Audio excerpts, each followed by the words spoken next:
이곳에 오셔서 우리가 주께 드리는 찬양을 받아 주소서.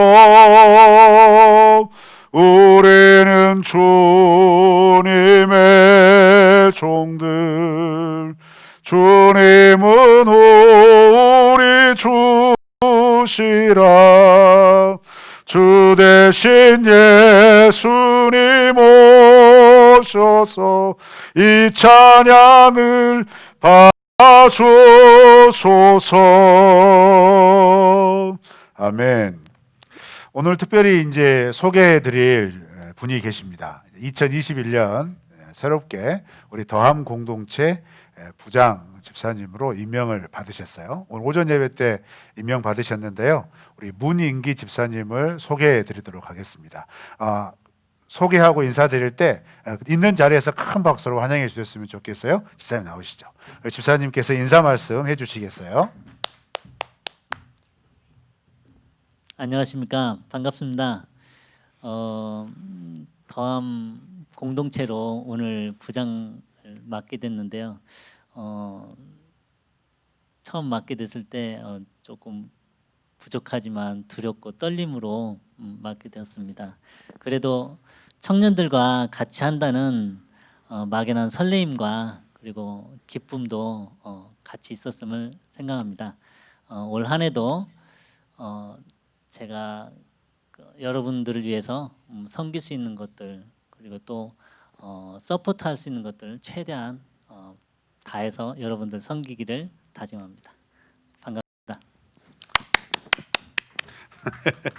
네, 우리 문영기 집사님 우리 공동체 한 일원이 되었습니다. 대면 예배로 만나실 때 어색함 없이 화면으로 덜 익숙하게 보시기를 바라고 교제할 수 있는 저희들이 되었으면 좋겠습니다.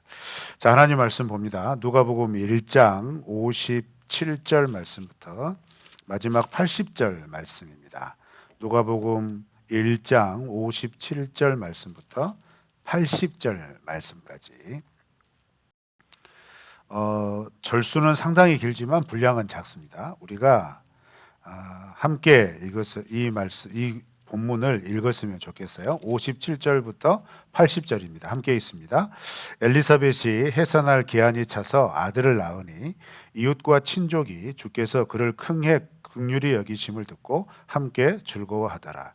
8일이 되매 아이를 할례하러 와서 그 아버지의 이름을 따라 사가랴라 하고자 하더니 그 어머니가 대답하여 이르되 아니라 요한이라 할 것이라 하매 그들이 이르되 내 친족 중에 이 이름으로 이름한 이가 없다 하고 그의 아버지께 몸짓하여 무엇으로 이름을 지으려 하는가 물으니 그가 석판을 달라 하여 그 이름을 요한이라 쓰매 다 놀랍게 여기더라. 이에 그 입이 열리고 혀가 풀리며 말을 하여 하나님을 찬송하니 그 근처에 사는 자가 다 두려워하고 이 모든 말이 온 유대 산골에 두루 퍼지매 듣는 사람이 다 이 말을 마음에 두며 이르되 이 아이가 장차 어찌 될까 하니 이는 주의 손이 그와 함께 하심이로라. 그 붙인 사가랴가 성령의 충만함을 받아 애언하여 이르되 찬송하리로다. 주 이스라엘의 하나님이여 그 백성을 돌보사 속량하시며 우리를 위하여 구원의 뿔을 그 종 다윗의 집에 일으키셨으니 이것은 주께서 예로부터 거룩한 선지자의 입으로 말씀하신 바와 같이 우리 원수에게서와 우리를 미워하는 모든 자의 손에서 구원하시는 일이라. 우리 조상을 긍휼히 여기시며 그 거룩한 언약을 기억하셨으니 곧 우리 조상 아브라함에게 하신 맹세라. 우리가 원수의 손에서 건지심을 받고 종신토록 주의 앞에서 성결과 의로 두려움이 없이 섬기게 하리라 하도다. 이 아이여 내가 지극히 높으신 이의 선지자라. 일컬음을 받고 주 앞에 앞서가서 그 길을 준비하여 주의 백성에게 그 죄 사함으로 말미암는 구원을 알게 하리니 이는 우리 하나님의 긍휼로 인함이라. 이로써 돋는 해가 위로부터 우리에게 임하여 어둠과 죽음의 그늘에 앉은 자에게 비추고 우리 발을 평강의 길로 인도하시리로다 하니라. 아이가 자라며 심령이 강하여지며 이스라엘에게 나타나는 날까지 빈들에 있으니라. 아멘. 먼저 기도하고 말씀을 듣도록 하겠습니다.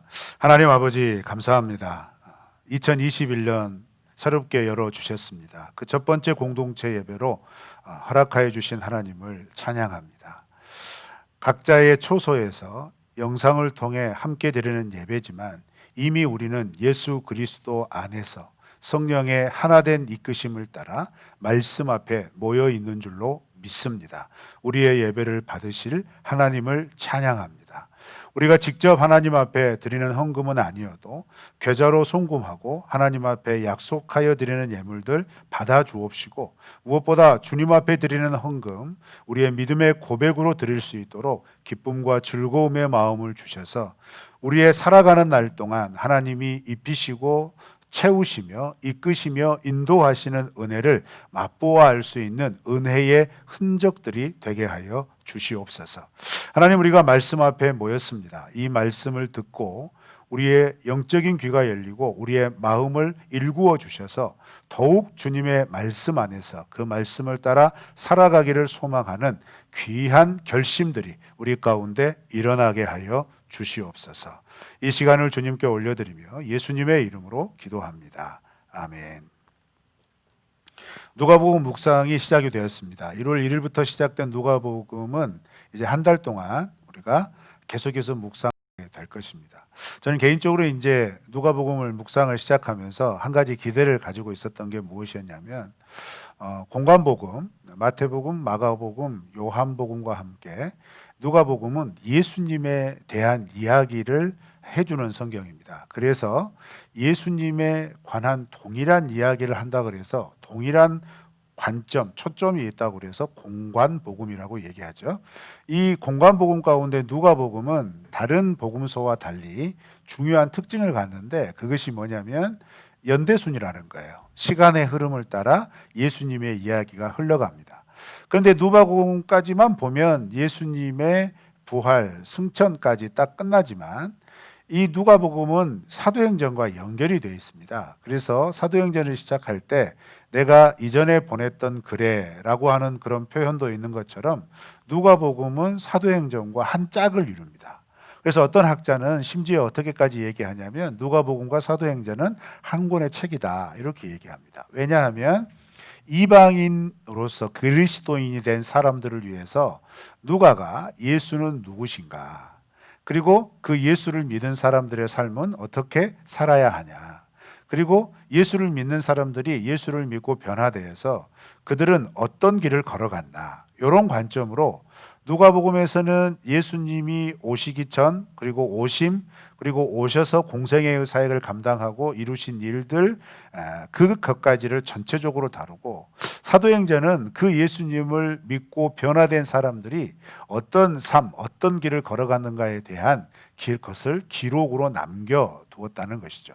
그리고 또 한 가지 특징이 뭐냐면 이 누가복음과 사도행전은요, 그때 당시 그 사회에서 역사적인 기록을 남길 때 사용하였던 문학 형식을 그대로 사용했다는 게 특징입니다. 그래서 1장 1절부터 그 서론으로 우리가 말하는 4절까지의 형식이 그것을 대변해줘요. 이때 당시, 예수님 시대 당시 1절부터 4절 초반부에 이런 형식의 글이 진행이 된다면 이것은 어떤 그 역사적인 사실을 다루는 역사 자료다라고 받아들일 정도의 어떤 문학적인 형식을 가지고 시작을 했다는 겁니다. 그것을 통하여서 우리가 분명히 기억해야 될 것은 뭐냐면 요즘의 기독교, 특히 한국 사회에서 교회와 예수님에 대한 심각한 도전 중에 하나는 뭐냐면 예수는 신화다라는 겁니다. 그리고 안티 기독교들이 사람들이 이야기하는 중요한 논지 중에 하나가 뭐냐면 이 지구상에 조그만 특정한 민족들이 믿는 아주 특수한 사람, 특수한 신화 같은 그 신을 우리가 왜 믿느냐, 이게 이제 안티 기독교들의 주요 논지 중에 하나거든요. 논리적인 흐름 가운데 요주 중에 하나입니다. 그런데 그것이 누가복음과 사도행전은 우리가 지금 생각하고 있는 그 기독교 안티 기독교도들이 생각하고 있는 이 협소한 세계관을 정면으로 반박하는 성경이 뭐냐면 누가복음, 사도행전이라는 거예요. 그게 뭐냐면 아니다. 그 예수를 믿은 사람은 유대인들뿐만이 아니었다는 거예요. 이방인으로서 예수님을 믿었던 무수한 그리스도인들이 이미 이 시대에도 있었다라는 것을 알려주는 겁니다. 그리고 그런 유대적인 사고나 문화에 익숙하지 않고 유대의 역사에 대해서 무지한 사람들이 하나님을 믿게 되고 예수님을 믿게 되었을 때 도대체 이 예수님은 누군가라는 것을 그들의 시각, 그들의 수준에 맞춰서 그들의 문화적인 어떤 습관과 습성에 이해되는 관점으로 이 예수를 설명하고 가르치기 위하여 의도적으로 기록한 성경이 누가복음 그리고 사도행전이라는 겁니다. 그렇기 때문에 우리가 이런 기록 의도에서 무엇을 볼 수 있어야 되냐면 예수님은 역사적인 인물이었구나. 그리고 예수님이 일으키셨던 보여주셨던 모든 것은 역사적인 사건이었구나. 여기에 대한 전제가 우리 가운데 필요하다는 겁니다.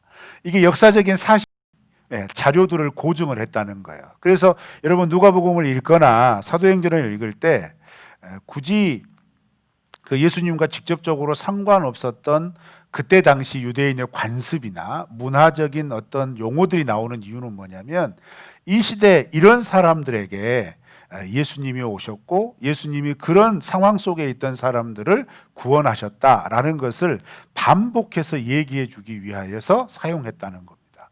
그러면 이 성경을 읽을 때 우리가 어떤 자세로 읽어야 할지 분명하게 가르침을 받을 수 있겠죠. 그건 뭐냐면 지금 이 시대에도 이 예수 그리스도가 우리에게 필요하다고 인정이 되면 이 예수를 그렇게 2000년 전에 묶여있는 예수가 아니라 지금 이 역사적인 시간과 현장 속에 그대로 살아있고 살아내는 그런 예수로서 우리가 이 누가복음과 사도행전을 통하여서 얼마든지 얘기해 줄 수 있다는 겁니다. 이제 그런 관점으로 접근하다 보면 누가복음의 묵상이 우리에게 흥미를 가져올 수도 있을 거고 무엇보다도 예수님에 대한 이야기잖아요. 여러분 그 교회를 다니시고 이렇게 교회의 신앙 공동체에 속해 계시는데 예수님에 대해서 얼마나 아세요? 예수님에 대해서 얼마나 깊이 이해하고 계시나요? 우리가 이제 무작정 혹은 습관적으로 저는 주님을 믿습니다. 저는 주님을 의지합니다. 이렇게 고백을 하는데 여러분이 그렇게 믿고 의지하는 예수님에 대해서 얼마나 아시나요? 라고 묻는다면 많은 사람들이 이 부분에서 쉽게 대답을 하지 못합니다. 왜요? 의외로 이 땅의 많은 그리스도인들은 예수님을 잘 모릅니다. 우리 더함 공동체 지체들도 잘 알고 있다고 단언하는 지체들이 과연 얼마나 될까요?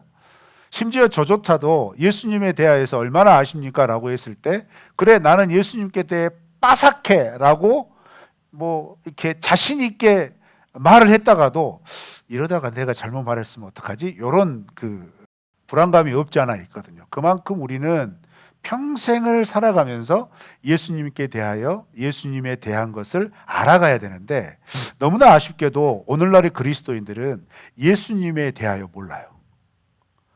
내가 예수님 때문에 구원받았는데 예수님께 대해 모른다는 거예요. 이게 얼마나 당황스러운 일인지 몰라요. 그래서 아무쪼록 1월 한 달 동안 우리가 누가복음의 일부를 묵상하게 될 텐데 이렇게 시간 순으로 흘러가는 예수님에 대한 이야기를 함께 읽고 생각하고 서로 나누면서 예수님에 대하여 좀 더 알아갈 수 있는 새해 첫 달 그 출발이 되시기를 주님의 이름으로 축원합니다. 비대면을 들으니까 아멘 소리를 들을 수 없어서 너무 답답해요. 여러분 다 아멘 하셨죠? 네, 다 아멘 했어요. 다 들렸어요. 제게 영적인 귀가 더 열리는 것 같아요. 여러분 다 들었으리라 믿습니다. 그래서 그렇게 시작된 누가복음 1장은 예수님에 대한 이야기를 바로 들어갈 것 같은데 사실은 예수님께 대한 이야기를 직접적으로 얘기하는 게 아니라 세례 요한의 출생에 대해서부터 다루기 시작해요. 근데 이게 왜 중요하냐면 예수님의 오심은요 어느 날 갑자기 툭 떨어진 게 아니라 이미 구약 성경, 구약 시대에서부터 약속이 되었던 것들이 지금 이때 이루어지는 것이라는 거죠. 그러면 예수님에 대해서 알려면 무엇부터 알아야 되냐면 예수님이 오셔갖고 하신 일, 예수님께서 이루신 일, 그 예수님을 믿으면 우리 가운데 일어날 일, 이런 것들도 알면 굉장히 중요하겠지만, 그러면 이 예수님이란 존재의 정체성은 뭐냐, 근원은 뭐냐, 요것부터 알아야 되거든요. 근데 그 예수님에 대하여 알기 위해서 우리에게 이미 주어진 게 분명해요. 그것은 뭐냐면 구약 성경이라는 성경이에요. 여러분도 잘 아시겠지만 구약 성경의 주제를 한 문장으로 표현해 봐라 라고 했을 때 우리가 익숙하게 들었던 문장이 있죠. 오실 예수님에 대한 기록. 이게 이제 구약 성경의 핵심 주제잖아요. 예수님이 오실 텐데, 구원자가 오실 텐데, 메시아가 오실 텐데, 그 메시아는 왜 와야만 하는가에 대한 그 장황한 이야기가 구약 성경의 모든 이야기 속에 펼쳐져 있다는 것이죠. 예수님이 오실 수밖에 없는 이유, 이런 상황에서 하나님이 예수님을 약속하시고 그 약속에 따라 예수님이 그때 이 시점에 이르러서 오실 수밖에 없는 것라고 하는 것에 대해서 가르치는 것이 구약 성경이라는 겁니다. 그러니까 여러분, 예수님에 대하여 알기 위해서는 무엇부터 알아야 되냐면 왜 예수가 우리에게 필요할까? 이런 진정한 물음에서부터 시작을 해야 되는 거예요. 내가 믿는 예수님이 나에게 왜 필요했지? 이 예수님이 이 세상에 왜 필요했을까? 이런 것에서부터 먼저 이해가 시작이 돼야 한다는 것이죠.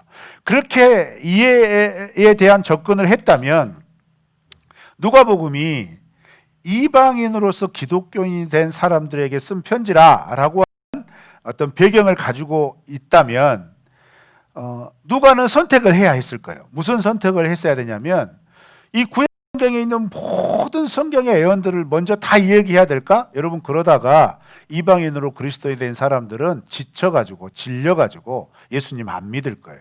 그래서 누가는 취사 선택을 한 겁니다. 무엇부터 가르쳐주면 좋을까? 무엇부터 이해하면 좋을까라는 것을 먼저 생각을 했어야 한다는 것이죠. 그래서 그가 접근한 것이 뭐냐면 구약 성경의 마지막 성경인 말라기와 예수님의 오심을 연결을 시키는 거예요.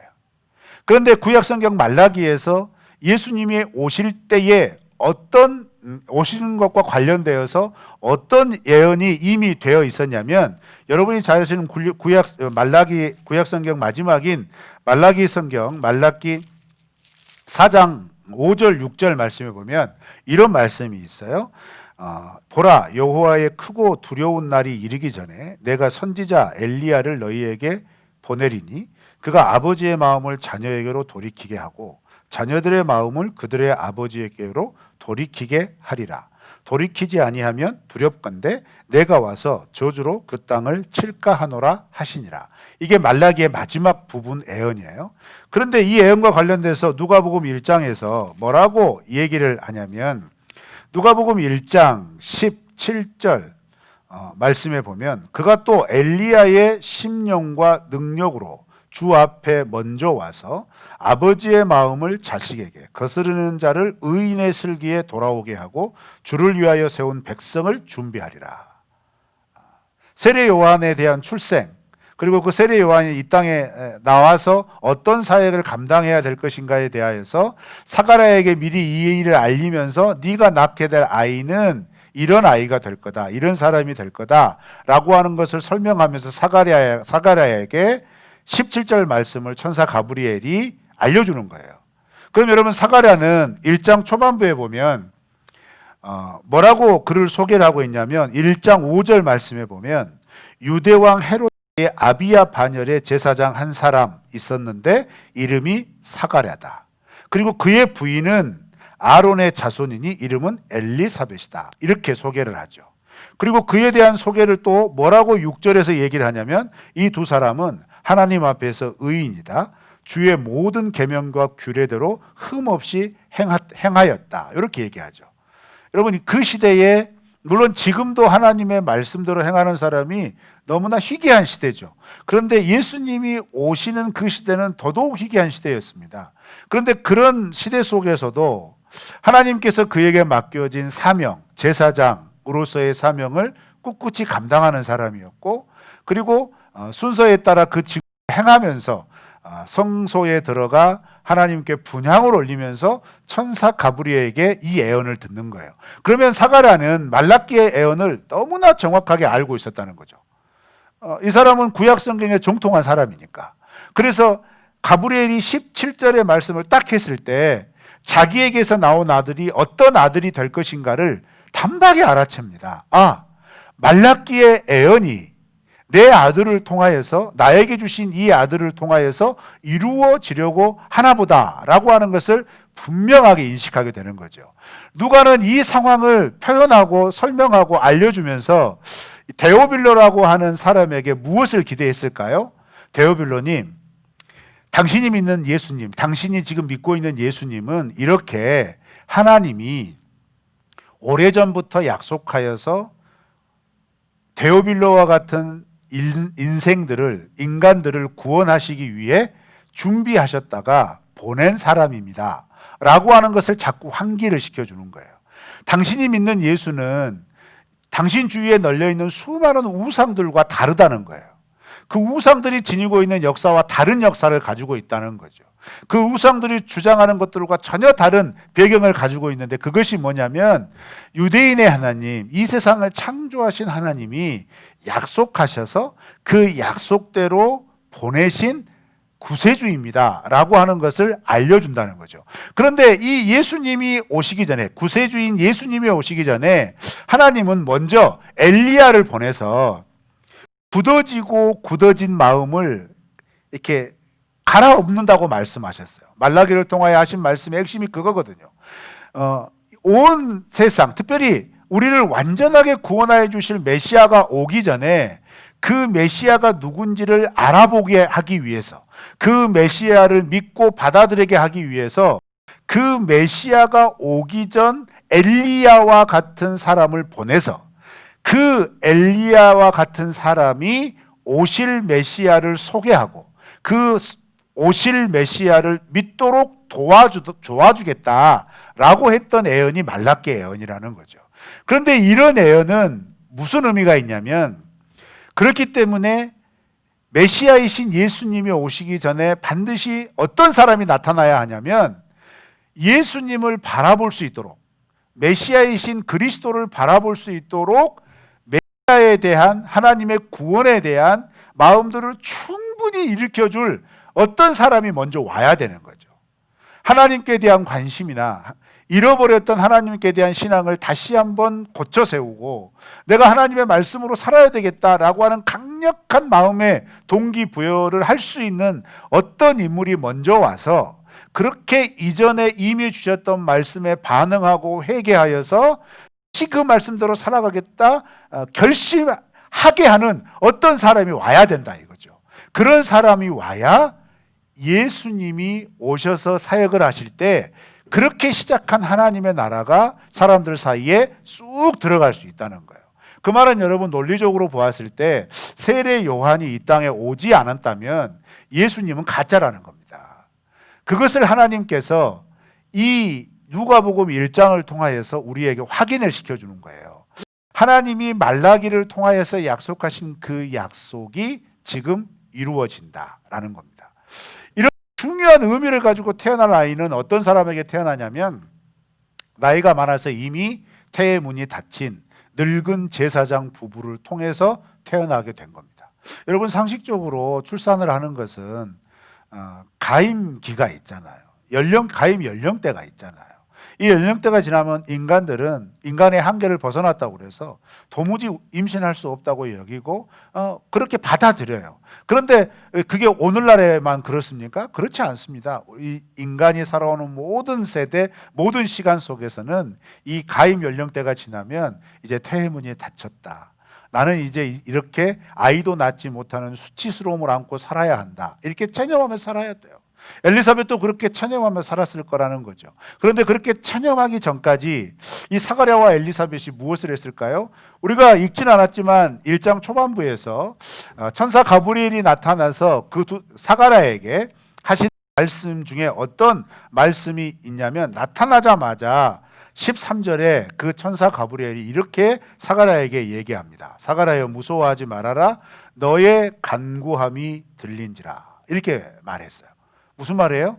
사가랴와 엘리사벳은 계속해서 아이를 달라고 기도를 했다는 거예요.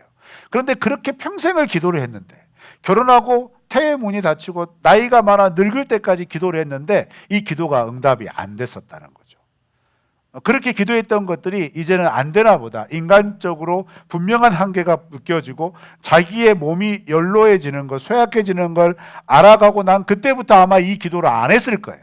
그런데 하나님께서, 하나님이 미리 알려진 하나님의 약속을 실현하기 위하여서 인간적으로 보기에 너무나 말도 안 되는 상황 속에 있는 이 두 사람에게, 그리고 도무지 인간적인 육체의 한계로는 감당할 수 없는 늙어버린 엘리사벳의 몸을 사용하셔서 예수 그리스도의 오심을 예비할 세례 요한을 보내시는 것을 시작하셨다는 거예요. 여러분, 이 이야기를 들으시면서 뭐 느끼는 게 없나요? 이 이야기를 가만히 듣고 있으면 창세기가 생각이 나요. 아브라함과 아내 사라, 맞죠? 이삭을 낳을 때 그들의 나이가 이렇게 이성적으로, 인간적으로는 불가능한 나이 때 아이가 잉태되고, 그렇게 잉태되어서 나온 아이가 민족의 족장 중에 한 사람인 이삭이 되죠. 그런데 여러분, 이삭도 마찬가지죠. 이삭도 야곱과 에서와 야곱을 가임 연령대를 훨씬 넘어서서 낳았어요. 그거 아세요? 야곱도 마찬가지입니다. 물론 야곱이 사랑했던 라헬, 계속해서 임신이 안 되다가 라헬도 나이가 많아서 임신이 되어서 낳은 아들이 요셉이에요. 기죠? 하나님이 왜 이렇게 하실까? 곰곰이 생각해 보니까 다른 이유가 아닙니다.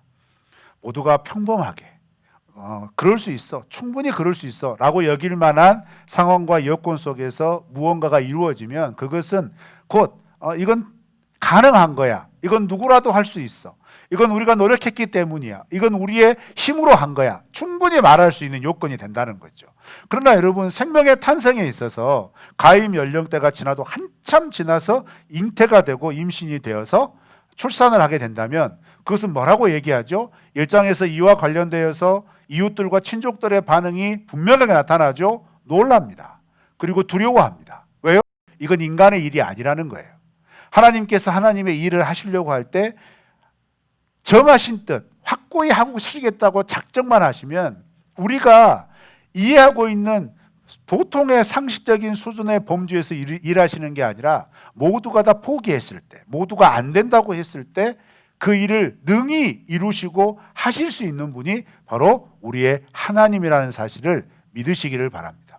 우리가 이 하나님을 믿는다면 깊게 본 우리 청년 공동체 지체들의 삶을 봤을 때 지금 20대 후반부터 30대 초중반을 지나면서 내가 어렸을 때 그 꿈꾸었던 20대 초중반에 꿈꾸었던 내 인생의 계획대로 되지 않는다고 그래서 여러분들이 그렇게 낭망할 필요는 없어요. 왜 그렇습니까? 여러분의 인생에 가는 걸음걸음을 여러분을 구원하여 주시고 여러분의 주인 되신 하나님이 이끄신다는 믿음으로 바라보신다면 지금 여러분이 겪고 있는 과정은 뭐가 되냐면 하나님이 우리에게 약속하신 말씀의 약속들, 하나님이 하나님의 백성된 자들에게, 하나님의 자녀된 자들에게 약속하여 주셨던 하나님의 놀라운 구원과 은혜의 약속들이 이루어져 가는 과정이라는 사실이 분명하기 때문에 그렇습니다. 과정 때문에 낙담해서는 안 된다는 거예요.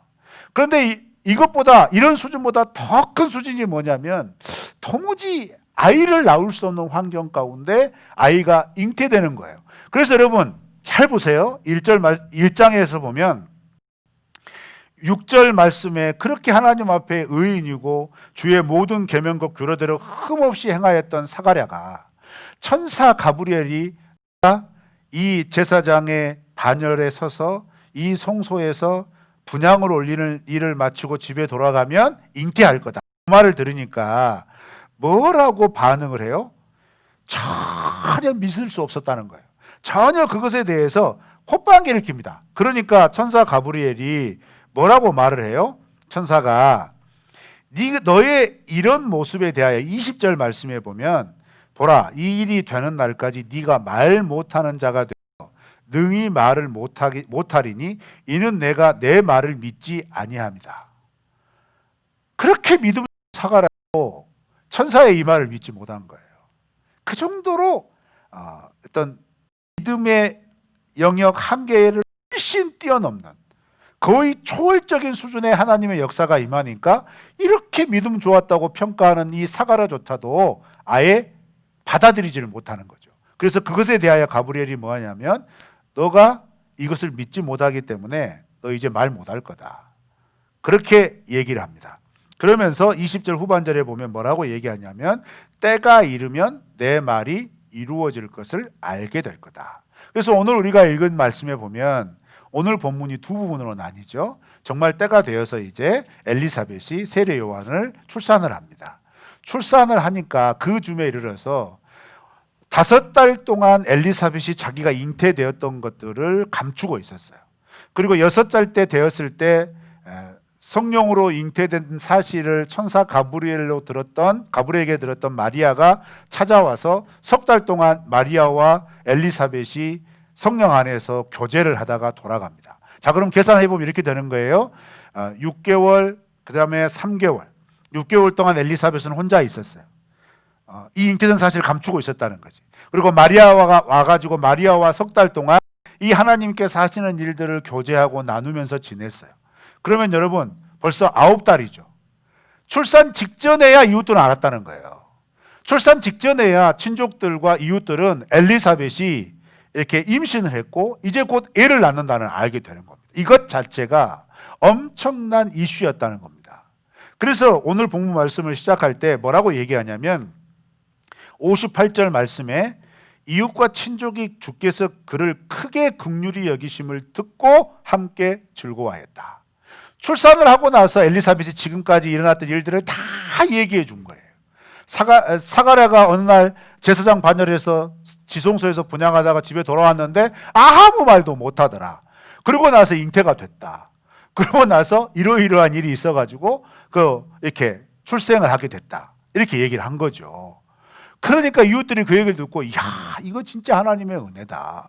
야, 정말 하나님 놀랍다. 우리가 사는 날 동안 우리 주위에 이런 일 들어본 적이 있냐? 그러면서 감히 상상할 수 없는 감탄과 탐복을 이렇게 하면서 즐거워했다라는 겁니다.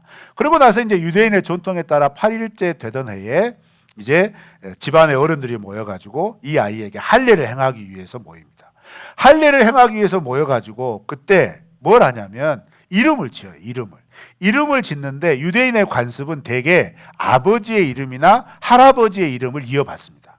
그러니까 오늘 말씀에 보면 이름을 뭐라고 지을래? 그러니까 엘리사벳이 요한이라고 짓겠다 이렇게 얘기하니까 친족들, 이웃들이 반대하죠. 아유, 왜 그래? 우리 친족 중에는, 우리 조상들 중에는 요한이란 이름 없어. 그러니까 너 아버지의 이름, 이 아이의 아버지의 이름 사가랴로 해라. 이렇게 얘기를 하는 거예요.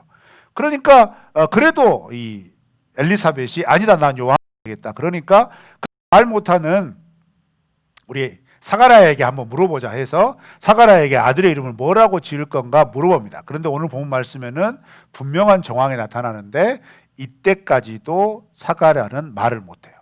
그래서 칠판을 가져오게 해서 서판을 가져오라고 그래가지고 이 아이의 이름을 지었는데 요한이라고 씁니다. 근데 여기서 굉장히 중요한 표현이, 재밌는 표현이 나오는데 63절에 보면 그가 서판을 달라 하여 그 이름을 요한이라 씀에 다 놀랍게 여기더라. 왜 놀랍게 여겼을까요? 사가랴는요, 말을 못할 뿐더러 귀도 안 들렸을 가능성이 많습니다. 그러니까 친족들이 놀란 거예요. 엘리사벳이 이름 지어라 그러니까 난 요한이라 하겠다 이 대화를 들었다면 서판으로 요한이라고 했을 때 사람들이 놀릴 일이 없어요. 그렇죠? 그런데 사가랴는 귀까지 먼 거예요. 그래가지고 몸짓을 통해서 이렇게 막 의사소통을 하면서 요 아이 이름 뭐 어떻게 할래? 이렇게 물어보니까 서판 가져와서 자기가 쓴 이름을 딱 보여주니까 사람들이 요한이라고 적혀 있는 그 글씨를 보고 놀란 겁니다. 사가랴는 그 정도로 천사 가브리엘이 말하였던 말을 믿지 않았다는 거예요. 가브리엘이 말하는 것을 예로 들자면, 비추어서 얘기하자면, 여러분 우리가 하나님의 역사를 볼 때 이런 경우를 종종 만납니다. 어떤 경우냐면 내가 다 믿겠는데 그건 하나님의 역사인 것 같아. 이런 표현을 우리가 가끔 받았어요. 즉 내가 하나님은 능치 못함이 없으십니다. 하나님은 뭐든지 하실 수 있으십니다. 이렇게 늘상 고백하는데 내가 늘상 고백하는 내 입술에 말하고 이 머릿속에 있는 내 생각이 달라요. 그래갖고 하나님은 전능하시니까 뭐든지 할 수 있으신다 그러면 아멘 하고 하잖아요. 그런데 머릿속에서는 다 하셔도 이것만 안 될걸? 이런 게 분명히 있다는 거죠. 그런데 보세요.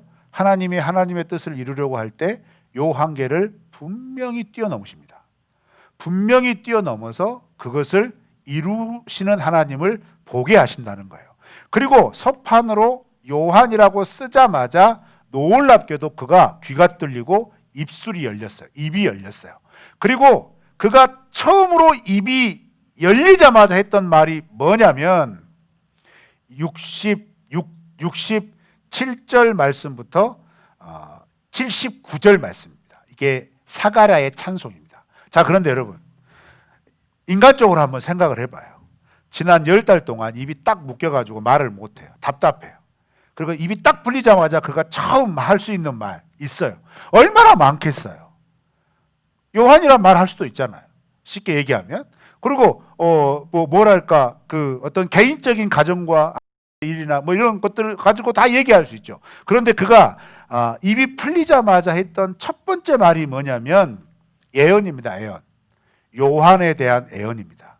하나님을 찬송하면서 하나님이 이 요한을 통하여 한 일을 마치 자기의 의지와 상관없이 자기의 입술에서 터져 나오는 것처럼 쭉 얘기를 합니다. 이 아이는 어떤 아이가 될 것이다 라고 하는 것을 쭉 얘기를 하는 거예요.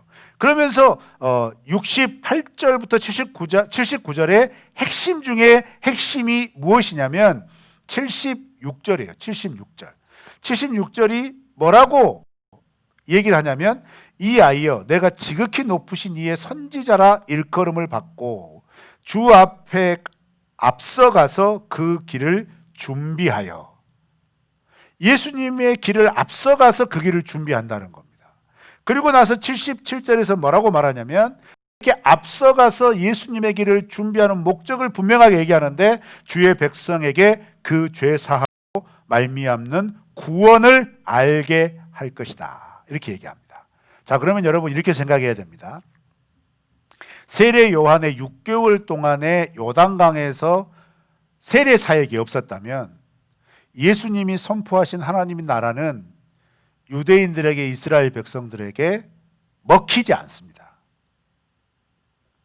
이게 세례 요한 사역의 중요한 정체성이에요. 예수님이 오셔서 선포할 하나님 나라의 복음, 그 놀라운 메시지를 선포하기 전에 이 하나님 나라의 복음을 충분히 들을 수 있는 회개하는 마음, 정결케 하는 어떤 삶, 이런 것들을 세례 요한을 통하여서 요단강에서 이미 시작을 한 거예요. 그리고 여러분 그거 아세요? 공관복음서에 보면 예수님의 12제자 중에서 초기 6명의 제자들, 특히 베드로의 형제들, 그리고 갈릴리 지역에서 부름받은 사람들은 다 어디서 만나냐면 세례 요한의 가르치는 장소, 세례를 베푸는 장소인 베다니 근처, 요단강 근처에서 대부분 처음 만납니다. 그 사실을 요한복음에서 다뤄요.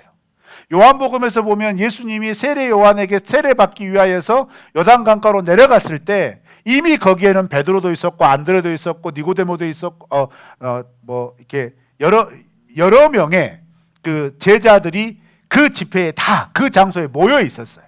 그리고 세례 요한에게 세례를 받기 전에 그리고 받은 이후에 광야에서 나와서 다시 요한의 세례 베푸는 장소로 가서 거기에서 이 베드로, 안드레, 야고보, 요한 이 사람들을 다 만난 겁니다. 그리고 그 사람들과 함께 갈릴리로 함께 올라가서 가나에서 혼인잔치의 기적을 베풀면서 공생애가 시작이 된 거예요. 그건 무슨 말이에요?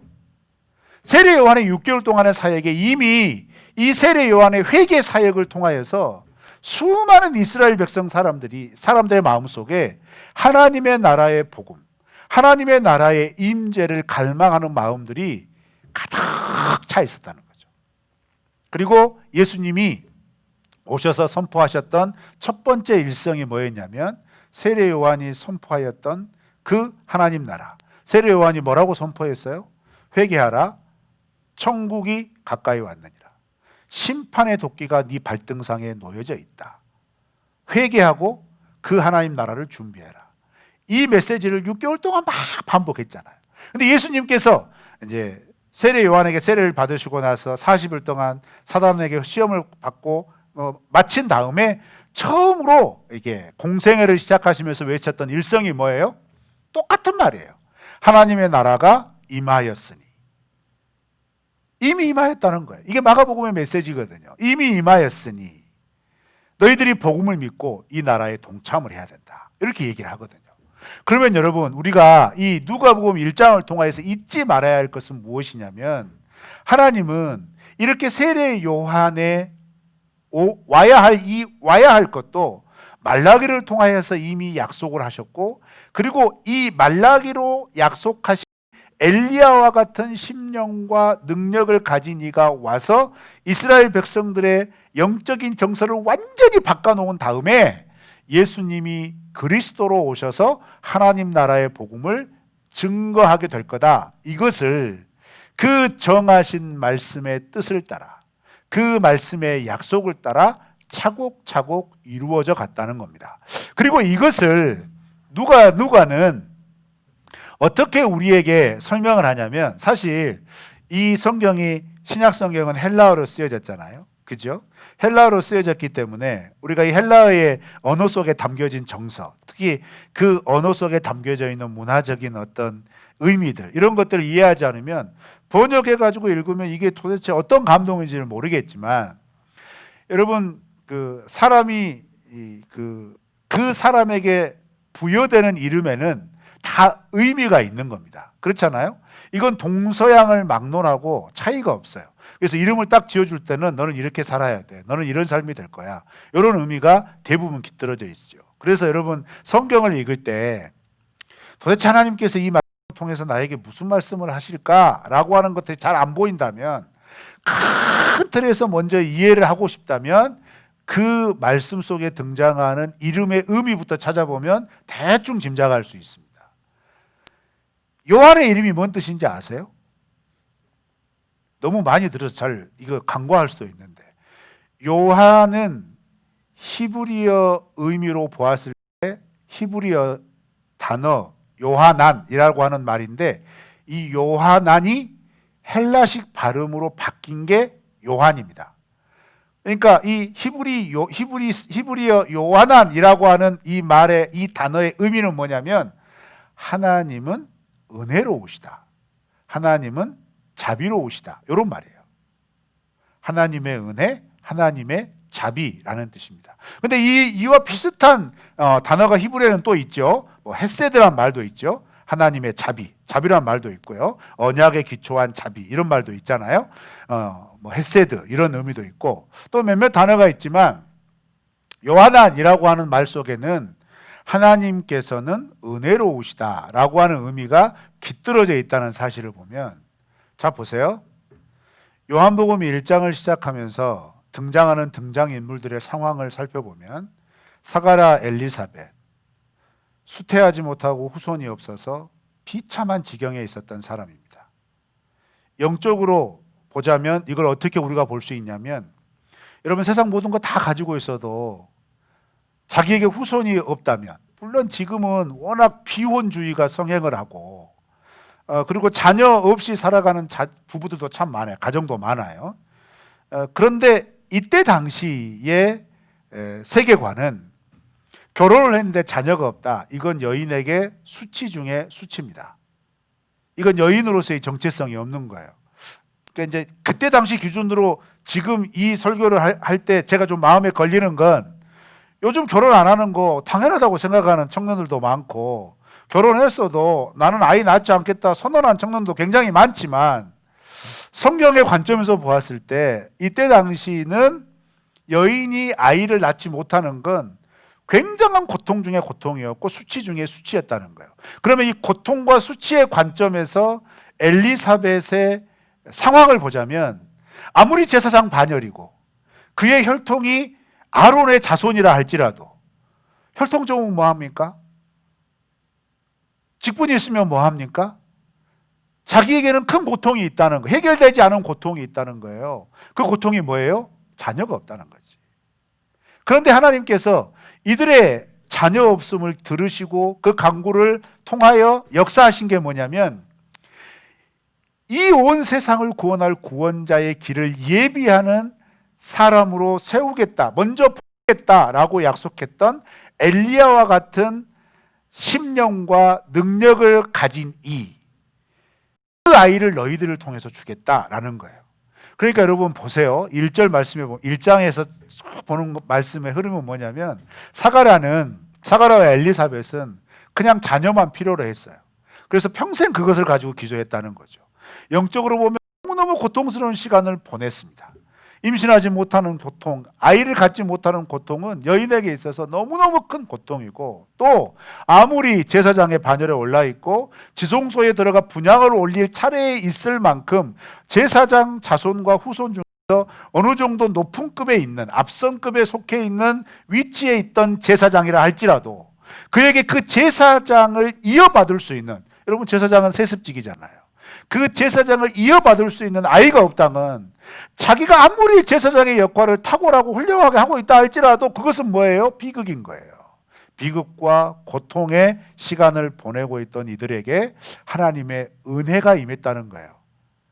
그래서 너희에게도 하나님의 은혜, 요한이지만 하나님께서도 너희에게 은혜가 되시지만, 하나님은 너희에게 은혜가 되는 요한이지만, 그러나 이 아이는 온 인류를 위한 하나님의 은혜가 될 거다. 그래서 이 아이의 이름은 하나님께서 천사 구리엘을 통하여서 직접 지어주시잖아요. 그 말이 무슨 말이에요? 이 아이의 삶이 메시아를 예비하고 그 길을 여는 삶이어서, 육체적으로는 그때 당시 세계가 추구하는 가치, 세계가 추구하는 어떤 그 명예, 물질, 이런 것들과 어울리지 않는 차이나는 삶을 산다 할지라도 이 아이의 그런 삶이 이 세상에게 하나님의 은혜가 될 거다라는 의미예요. 여러분, 이와 같은 의미로 오늘날의 그리스도인을 보게 되면, 오늘날의 이 땅에 존재하는 교회의 존재 목적, 정체성을 연결시킨다면, 여러분 교회는 그 교회를 통하여 이 세상에게 베풀어 주실 하나님의 은혜가 돼야 돼요. 그게 교회가 이 땅에 존재하는 목적이라는 거죠. 그런데 아쉽게도 교회인 내가 하나님의 은혜를 보여주고 하나님의 은혜를 소통시키는 역할이 아니라, 오히려 하나님의 은혜가 아닌 하나님께 대한 부정적인 시각이나 하나님께 대한 왜곡된 모습들을 전달해주는 소통의 역할을 하게 된다면, 그리스도인은 이 땅에 보내진 하나님의 은혜의 통로, 소통이 아니라 어떻게 보면 하나님과 점점 세상을 멀어지게 하고 격리되게 하는 저주의 소통이 될 수도 있는 거죠. 저주의 도구가 될 수도 있는 거죠. 그런 측면에서 오늘 말씀을 살펴보자면, 사랑하는 청년 여러분, 그렇게 고통스럽고 수치스러운 시간을 보냈던 사가랴와 엘리사벳에게 하나님은 때가 되어서 하나님의 은혜 요한을 보내주신 것처럼, 이미 이 땅에 시작된 하나님의 나라를 사는 하나님의 백성들에게는 하나님의 때, 하나님의 정한 기한이 되면 하나님께서 베푸시고자 하는 은혜를 충분히 이 세상 가운데 흘려보내시는 놀라운 능력을 베푸실 것을 믿으시기를 바랍니다. 그런데 그 은혜와 그 능력을 소통시키시는 사명과 역할을 지금 이 시대에 누구에게 맡겼어요? 우리에게 맡긴 겁니다. 우리가 2000년 전에는 예수님이 이 땅에 오시기 전 6개월 전에, 그리고 예수님의 공생애가 시작되기 전에 6개월 전에 세례 요한을 통하여서 오실 예수님을 준비하게 하고 바라보게 하였던 것이 하나님의 은혜로서의 요한의 삶이었다면, 지금 우리 그리스도인의 삶, 예수님을 먼저 믿은 우리의 삶은 어떤 삶을 살아야 되냐면, 다시 오실 예수님을 이 알지 못하는 이 세상의 모든 사람들에게, 다시 오실 예수님이 분명히 다시 오실 건데 이 다시 오실 예수님을 알지 못하고 그것 때문에 영원한 고통과 형벌을 받을 수밖에 없는 사람들을 우리가 알고 있다면 그들에게 나를 통해서 다시 오실 예수님을 맞이할 수 있도록 준비를 시켜줘야 할 사명이 교회에게 있는 거고 교회인 나에게 있는 겁니다. 우리가 하루하루 그리스도인의 삶을 살아간다는 건 이런 분명한 존재 목적, 사명으로 살아가는 거예요. 누가복음을 묵상하면서 그렇기 때문에 다시 오실 예수님이 누구신가를 제대로 알려주기 위해서 그 예수님에 대하여 제대로 내가 믿고 그들에게 올바로 알려주기 위하여 매일매일 한 장 한 장 본문들을 읽어 나가면서 예수님과 더 가까워지시고 예수님과 더 친밀해지시는 은혜가 있으시기를 주님의 이름으로 축원합니다.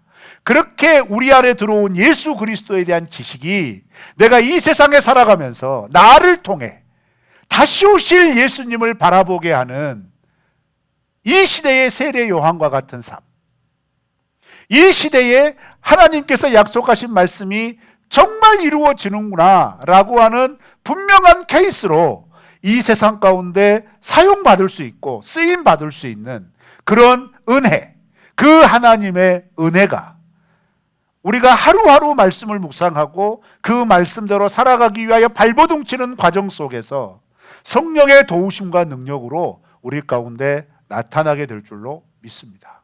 그 믿음과 의지를 가지고 이번 한 주도 예수님을 더욱더 깊이 알아가고 특별히 오늘 말씀 세례 요한의 출생과 관련하여서 이 아이가 이 땅에 온 것은 예수님을 믿게 하기 위하여 준비하기 위해 먼저 보내졌다는 사실을 우리가 주목한다면 나 역시 지금 이 시대 이 자리 내 삶의 자리에서 예수 그리스도를 믿게 된 것은 다시 오실 예수 그리스도를 나를 통하여 알려주고 나를 통하여 다시 오실 예수 그리스도를 믿게 하도록 나로 예수 그리스도를 알게 하셨고 나로 그 예수 그리스도의 능력을 바라보게 하셨고 그 하나님의 나라에 거하게 하셨다는 사실을 확신하여서 매일매일의 삶 가운데 하나님의 은혜, 하나님은 자비로우시고 하나님은 은혜로우시다 라고 하는 요한의 이름의 의미처럼 내 이름을 통하여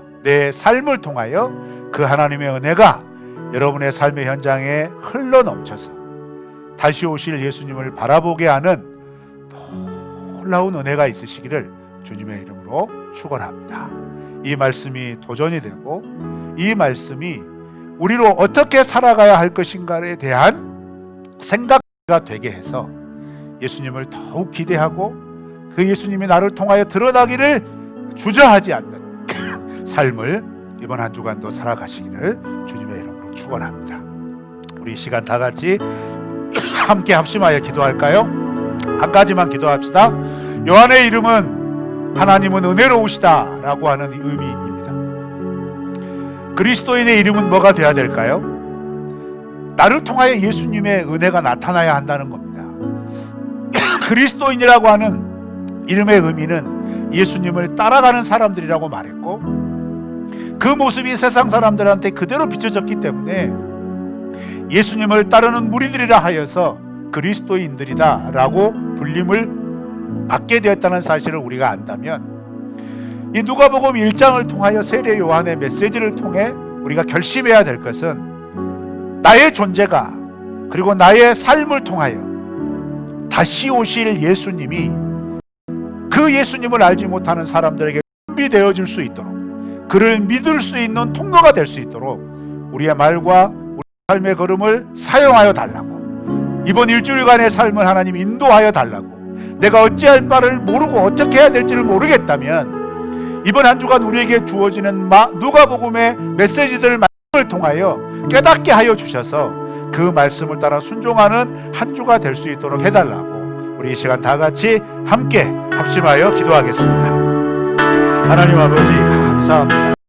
귀한 말씀을 우리에게 허락해 주셔서 감사합니다. 우리에게 허락하신 이 말씀을 기억하고 하나님의 은혜 예적으로 세움받은 요한 세상에 하나님의 은혜를 준비있게 하기 위하여 그의 출생에서부터 이렇게 소상하게 다루며 우리로 도전케 하신 하나님의 뜻을 따라 나 역시 예수 그리스도로 말미암아 구원받고 이 땅에서 구원받은 그리스도인으로 살아가는 삶의 중요한 목적, 그것은 다시 오실 예수 그리스도를 나의 삶을 통하여 준비할 수 있도록 그 은혜의 도구로, 그 은혜의 통로로 세움받았다는 사실을 기억하게 하여 주셔서 우리가 사는 날 동안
아버지, 이 나른한 시간, 육체적으로 힘든 시간에 하나님의 말씀을 듣기 위하여 화면 앞에 모여있는 우리 사랑하는 더함 공동체 지체들의 마음을 이 말씀으로 도전해 주셔서 감사합니다. 다시 오실 예수님을 준비시키는 하나님의 은혜로운 존재로서의 삶을 살아가게 해 주셔서 감사합니다. 이번 한 주간 그 삶을 제대로 더 열심히 더 진지하게 살아가기 위하여 말씀을 읽고 생각하고 기도할 때 성령께서 우리의 마음을 깨우치시고 우리의 생각을 이끌어 주셔서 다시 오실 예수님을 진심으로 바라보고 이 세상에 그 예수님을 잘 소개하는 삶을 살아가는데 부족함이 없도록 인도하여 주시옵소서. 이 말씀을 기억하는 우리 모든 지체들이 순간순간 성령께서 깨닫게 하시고 생각나게 하실 때 다시 오실 예수님을 나의 말로, 나의 행동으로, 나의 인격적인 감화로 드러내고 하나님께 영광 돌릴 수 있도록 일주일간의 삶을 선하게 인도하여 주시옵소서. 하나님, 코로나의 상황이 쉽게 진정되지 않고 있습니다.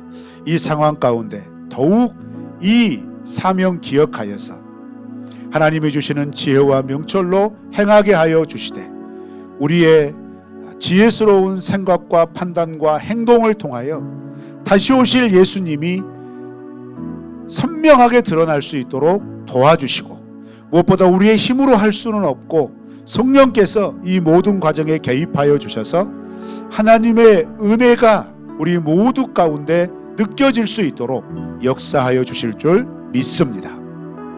이제는 우리 구주 예수 그리스도의 은혜와 하나님의 사랑과 성령의 교통하심이 다시 오실 예수님을 준비시키는 하나님의 은혜로운 존재로서의 삶을 살아가기를 결심하고 소원하는 더함 공동체 모든 지체들 머리 위에 그 가정과 삶과 직장과 모든 계획들 위에 이제로부터 영원토록 함께 하시기를 간절히 축원하옵나이다.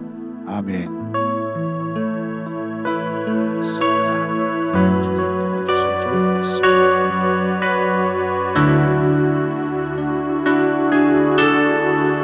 아멘. 우리 하나님께 영광의 박수를 드릴까요? 자, 우리 줌 화면을 켜시고 우리가 서로 축복하는 시간을 가졌으면 좋겠어요. 다들 화면은 끄고 예배를 드리네요. 빨리 화면 켜보세요. 우리 지체들 뒤에 나오나요? 안 나오는구나. 네. 반갑습니다. 좀 앞으로 가서 봐야겠네. 누구누구 왔는지 좀 봐야겠네요. 어디 봅시다. 다들 잘 지냈나요? 제 목소리 잘 들리면 손을 한번 들어주시고 앞에 화면이 안 나오니까 아이고 오실 분들은 다 오셨네요. 감사해요. 감사합니다. 좋습니다. 아이고 좋습니다. 자, 우리 서로에게 화면을 통하여서 격려합니다. 일주일 동안 다시 오실 주님을 드러내는 은혜, 하나님의 은혜로서의 삶을 살아가자고. 당신이 나에게 은혜입니다. 이렇게 하면서 서로에게 손을 흔듭니다. 반갑습니다. 손을 흔들어 줄까요? 네, 좋습니다. 계속 들어오네요. 유튜브로 지금 송출이 되니까 들어오는구나. 네, 좋습니다. 그럼 내가 여기서 화면에서 사라지면 안 되겠네. 그렇군요. 반갑습니다. 여러분 이제 예배가 끝났으니까 가정별로 줌으로 다시 모일 거예요. 여러분 얼굴은 봐야 정이 쌓이는 겁니다. 그죠? 얼굴은 봐야 돼요. 얼굴은 자꾸 봐야 되고 목소리는 자꾸 들어야 관계가 유지가 되죠.